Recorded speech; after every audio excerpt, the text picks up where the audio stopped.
The room fell silent the instant the glass tipped. Deep red wine streamed over the front of the man's navy suit, staining his white shirt as nearly 200 guests watched from crystal-lit tables inside the Grand Ashcroft Hotel in downtown Chicago. No one moved. Not because they felt sorry for him. Because everyone was waiting to see how he would react. He simply looked down at the stain, picked up his folded napkin, and quietly wiped his hands before setting it back beside his dinner plate. If you believe in kindness and second chances, please like, comment, share, and subscribe to Kindness Corner 2.0. Outside, rain had fallen all afternoon, leaving the streets shiny beneath the evening lights. Inside the ballroom, however, everything looked perfect. White orchids lined the stage. A string quartet played softly near the windows. Executives from dozens of companies filled the room, celebrating the final negotiation of one of the largest renewable energy contracts in the Midwest. The agreement was worth just over $1 billion. Everyone believed the contract would officially be signed before dessert. Most people thought the evening belonged to Halcyon Infrastructure, one of the country's fastest-growing construction firms. Their CEO, Preston Vail, had spent months promoting the event as a celebration of American innovation. Very few people had heard the name Rowan Mercer. And that was exactly how Rowan preferred it. At 39, Rowan avoided interviews, conferences, and magazine covers. He had inherited Mercer Industrial Holdings after his father retired, but had quietly transformed it into one of the largest private suppliers of structural materials in North America. His company rarely advertised. Instead, they simply delivered. Without Mercer Industrial, almost every major infrastructure project in the region would slow to a stop. Yet, most people outside manufacturing had no idea who owned it. Rowan liked it that way.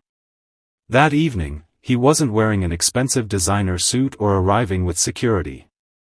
He drove himself from Milwaukee in a gray SUV after spending the morning visiting one of his oldest steel fabrication plants. He still stopped by factories every month. He still knew dozens of workers by name. His assistant often joked that he spent more time in steel-toe boots than Italian leather shoes. Before leaving the plant that afternoon, Rowan had promised one employee something. "I'll make sure this deal protects every job in this building." It wasn't a speech, just a promise. Across the ballroom, Miranda Holt adjusted her champagne glass while watching guests arrive. She wasn't a bad person. She was simply exhausted. At 42, Miranda had spent 20 years climbing through Halcyon's corporate ranks. Every promotion had demanded another sacrifice. Missed birthdays, cancelled vacations, a marriage that quietly ended without either person shouting. Tonight's event mattered more than anything she'd worked toward. If the billion-dollar agreement closed successfully, Preston had privately hinted she would become executive vice president. She desperately wanted that title. She also desperately needed it. Her younger brother's medical treatments had drained nearly everything she had saved. Failure wasn't an option. So, when she noticed an unfamiliar man sitting at the reserved executive table wearing a rain-spotted jacket he'd forgotten to change before dinner, irritation replaced patience. She walked over. "I'm sorry," she said politely at first. "This section is reserved." Rowan smiled. "I know." She frowned. "I don't think you do." He reached into his pocket. "My invitation." She barely glanced at it. The printing looked different from the others. Probably fake. There must be some mistake. "It's possible. I'll have someone help you find another table. I'd rather stay here." She sighed. People nearby began watching. The last thing she needed was a scene. Just then Preston approached. "What seems to be the problem?" Miranda answered before Rowan could. "This gentleman somehow ended up in the executive section." Preston barely looked at the invitation either. Instead, he looked at Rowan's damp jacket. His worn leather overnight bag beside the chair. The inexpensive watch on his wrist. Then he smiled, not kindly. We've had gate crashers before. Several nearby executives laughed. Rowan remained calm. I was invited. I'm sure you believe that. One guest muttered loud enough for others to hear. Maybe he thought this was a free buffet. More laughter. Rowan could have corrected them. He chose not to. The evening continued awkwardly. Rather than asking security to remove him immediately, Preston decided to make an example of him. Let him stay until verification comes. It sounded generous. It wasn't. Every few minutes someone made another sarcastic comment. A waiter accidentally skipped Rowan's plate after assuming he wasn't part of the guest list. Nobody noticed except an older woman seated across the table. Her name was Eleanor Finch. She served on the board of a regional engineering nonprofit. Quietly, she slid her untouched bread basket toward Rowan. I don't think they meant to forget you. He smiled. Thank you. She shrugged. It happens. It was the smallest act of kindness in the room. But Rowan remembered it. Meanwhile, Preston stepped onto the stage. He spoke confidently about leadership, integrity, respect, partnership. Words echoed through the ballroom while Rowan listened without expression. Eleanor noticed something curious.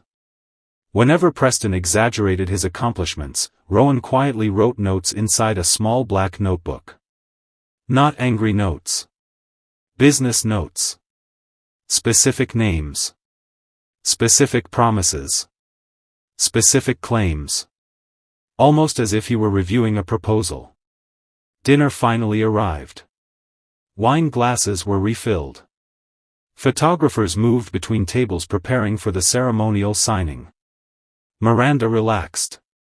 Everything appeared back on schedule. Then Preston announced one final toast. To partnerships built on trust. The applause hadn't even finished when one of Preston's longtime investors walked past Rowan's chair. He stumbled.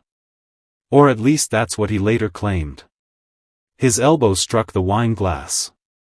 Dark red liquid splashed directly across Rowan's chest. Gasps filled the room. The investor laughed first. Then Preston. Someone nearby clapped sarcastically. Miranda didn't laugh. She simply looked away. She knew humiliation when she saw it. Rowan slowly stood.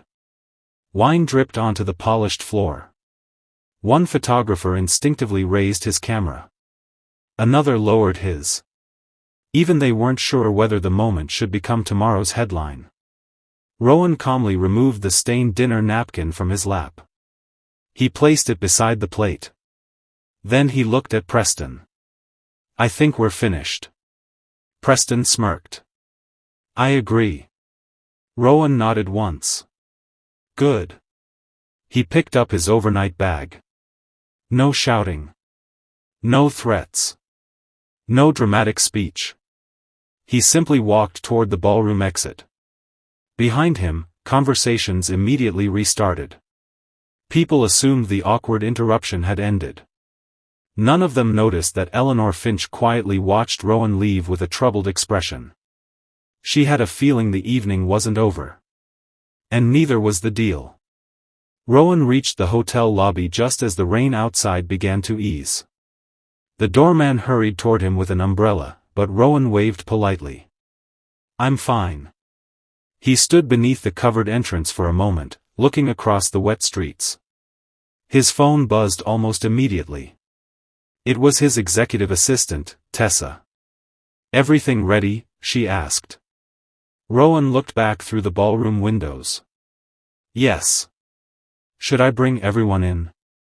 Give me 5 minutes. Are you sure? I'm sure. He ended the call. Inside the ballroom, nobody knew that Mercer Industrial Holdings wasn't simply another supplier on the contract. It was the company financing nearly 40% of the manufacturing, guaranteeing delivery schedules, and providing the performance bond that every bank involved had demanded before releasing funding. Without Mercer Industrial, there would be no billion-dollar project. Back inside, Preston adjusted his tie and smiled for photographers. "Ladies and gentlemen," he announced, "our final signing representative should be arriving shortly." An assistant leaned toward him. "Sir, we're still waiting for Mercer Industrial." Preston frowned. "They're late." "It appears so." They confirmed. "Yes." Preston glanced at his watch. "We'll wait." 5 minutes passed. Then 10. Guests began checking their phones. The musicians quietly stopped playing.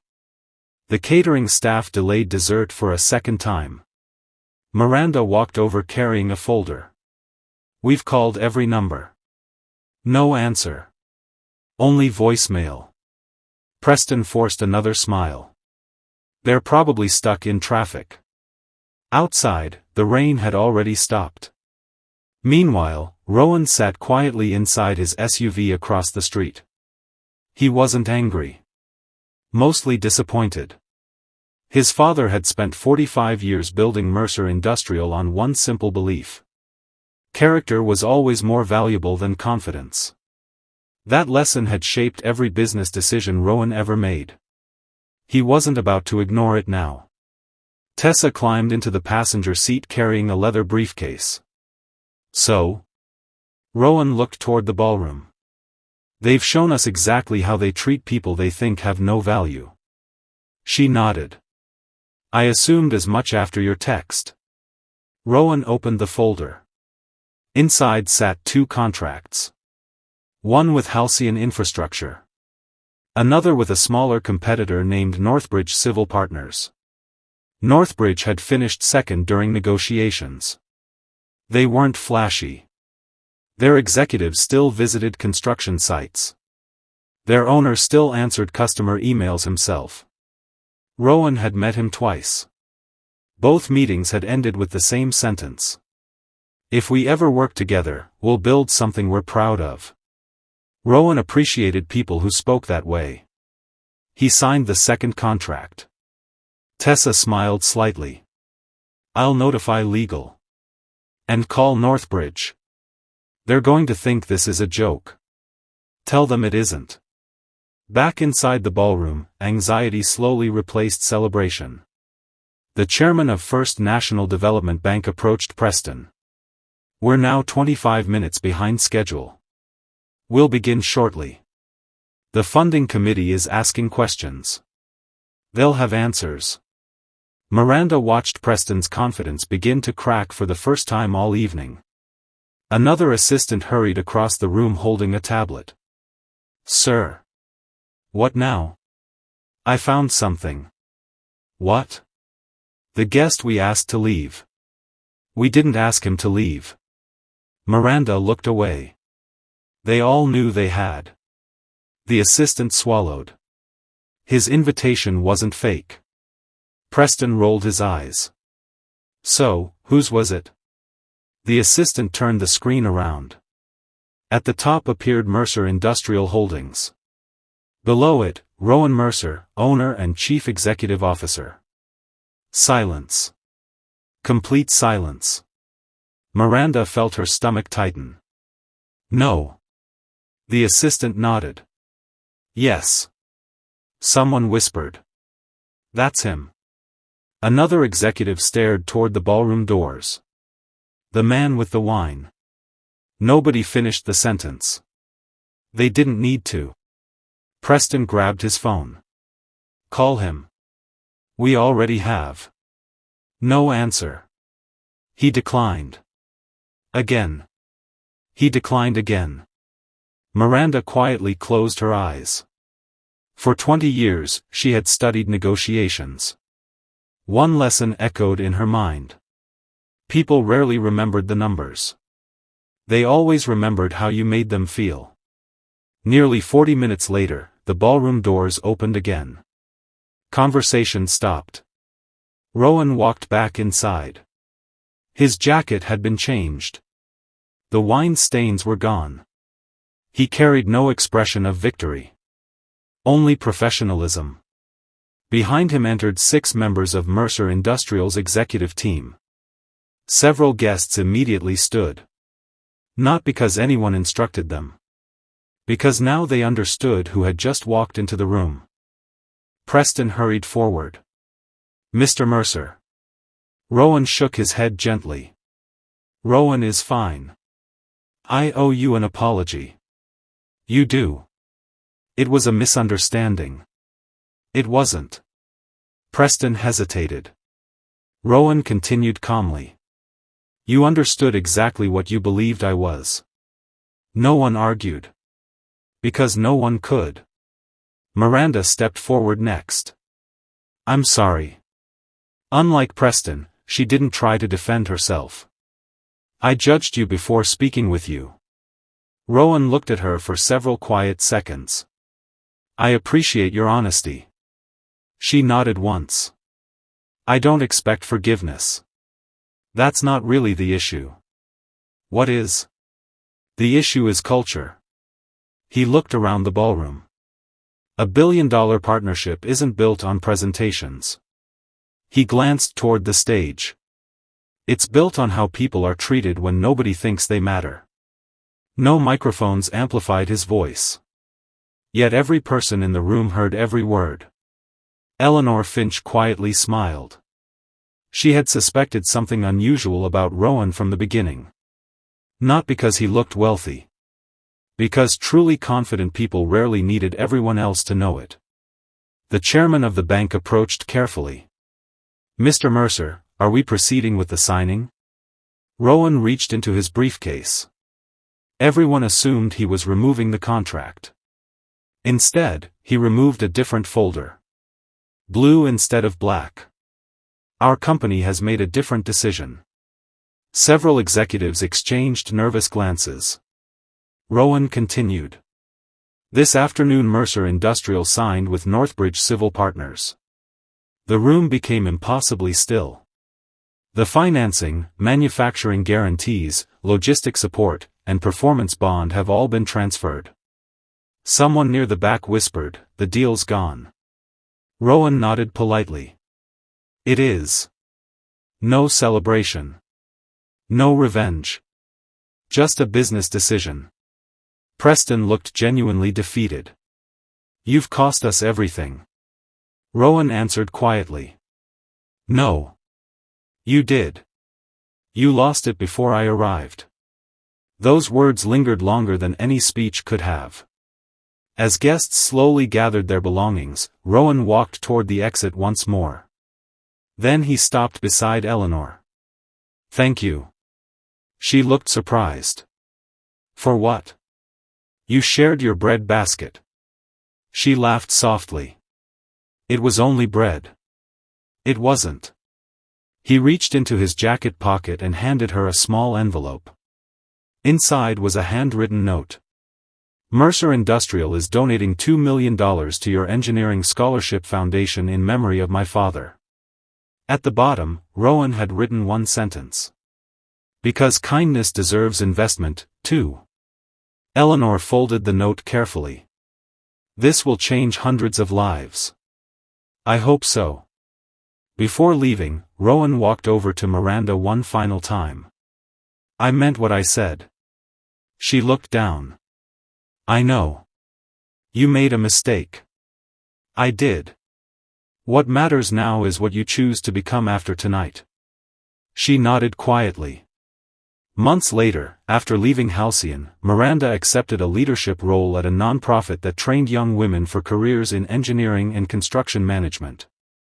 She often told new managers that leadership wasn't measured by the people who impressed you, it was measured by the people you thought couldn't help you. She never mentioned Rowan's name. She didn't need to. The lesson stayed with her every day. Northbridge completed the project 2 years later. It finished ahead of schedule. More importantly, every employee at Rowan's oldest steel plant kept the jobs he had promised to protect. That promise mattered far more to him than standing on a stage with cameras. If this story touched your heart, please leave a like and share it with someone who still believes kindness matters. Comment: kindness still exists if you believe even one good act can change someone's life. Sometimes, the biggest opportunities aren't lost because of bad luck or fierce competition. They're lost in ordinary moments when we decide someone's worth before we've taken the time to know who they are. Kindness costs very little, but respect can be worth far more than $1 billion deal.